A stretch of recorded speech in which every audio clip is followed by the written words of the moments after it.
Hello বন্ধুরা, সবাইকে স্বাগতম আজকের ভিডিওতে। উপোস হোক বা ডায়েট কিংবা বাচ্চার প্রথম শক্ত খাবার, সাবুদানা আমাদের সবার রান্নাঘরেরই খুব পরিচিত। কিন্তু আপনি কি জানেন ছোট ছোট মুক্তার মতো দেখতে এই খাবারটি আপনার শরীরের জন্য কতটা উপকারী? আবার ভুল নিয়মে খেলে এটি কিন্তু স্বাস্থ্যর ক্ষতিও করতে পারে।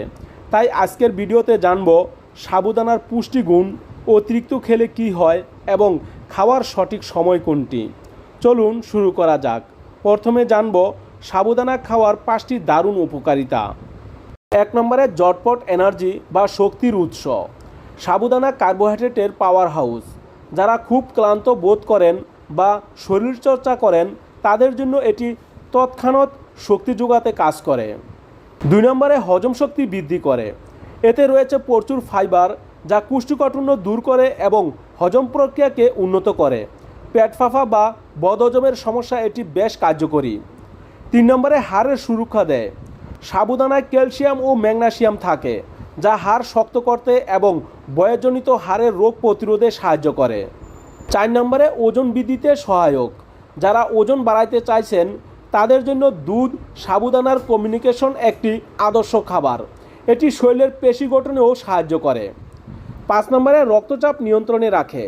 এতে থাকা পটাশিয়াম রক্ত চলাচল স্বাভাবিক রাখে এবং রক্তচাপ নিয়ন্ত্রণে ভূমিকা রাখে। এবার জেনে নেই অতিরিক্ত সাবুদানা খেলে কি ক্ষতি হতে পারে। সব কিছুরই একটা সীমা আছে। সাবুদানা অতিরিক্ত খেলে কিছু পার্শ্ব প্রতিক্রিয়া দেখা দিতে পারে, যেমন 1 নম্বরে ওজন বেড়ে যাওয়ার সমস্যা হতে পারে। এতে ক্যালোরি অনেক বেশি, তাই নিয়ম না মেনে খেলে দ্রুত ওজন বেড়ে যেতে পারে। 2 নম্বরে রক্তে শর্করা বৃদ্ধি করতে পারে। সাবুদানায় গ্লাইসেমিক ইন্ডেক্স খুব বেশি, তাই ডায়াবেটিস রোগীদের জন্য এটি অতিরিক্ত খাওয়া বিপজ্জনক হতে পারে। 3 নম্বরে পুষ্টির অভাব দেখা দিতে পারে।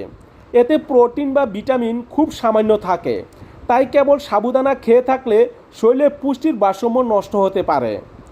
4 নম্বরে পেট খারাপ হতে পারে। অনেকের ক্ষেত্রে অতিরিক্ত সাবুদানা খেলে পেট ফাঁপা বা গ্যাস হতে পারে। এবার দেখে নেই দিনে কতটুকু সাবুদানা খাওয়া নিরাপদ। একজন সুস্থ প্রাপ্তবয়স্ক মানুষের জন্য দিনে 50 থেকে 100 গ্রাম সাবুদানা গ্রহণ করা নিরাপদ। তবে আপনি যদি ওজন কমানোর ডায়েটে থাকেন তবে এর পরিমাণ আরও কমিয়ে আনা উচিত। বাচ্চাদের ক্ষেত্রে দিনে 3-4 চামচ রান্না করা সাবুদানা যথেষ্ট। এবার জানব সাবুদানা খাওয়ার সঠিক সময়। সকালের নাস্তায় সাবুদানা খাওয়া সবচেয়ে ভালো।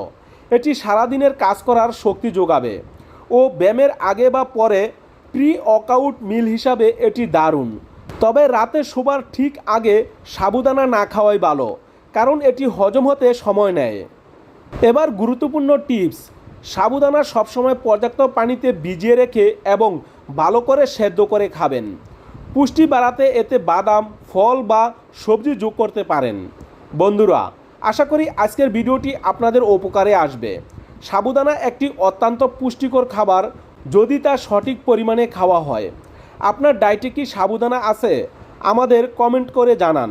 ভিডিওটি ভালো লাগলে লাইক দিন এবং প্রিয়জনদের সাথে শেয়ার করুন। এমন আরও স্বাস্থ্য বিষয়ক ভিডিও পেতে আমাদের সাথেই থাকুন। দেখা হবে পরবর্তী ভিডিওতে। ভালো থাকুন, সুস্থ থাকুন। ধন্যবাদ।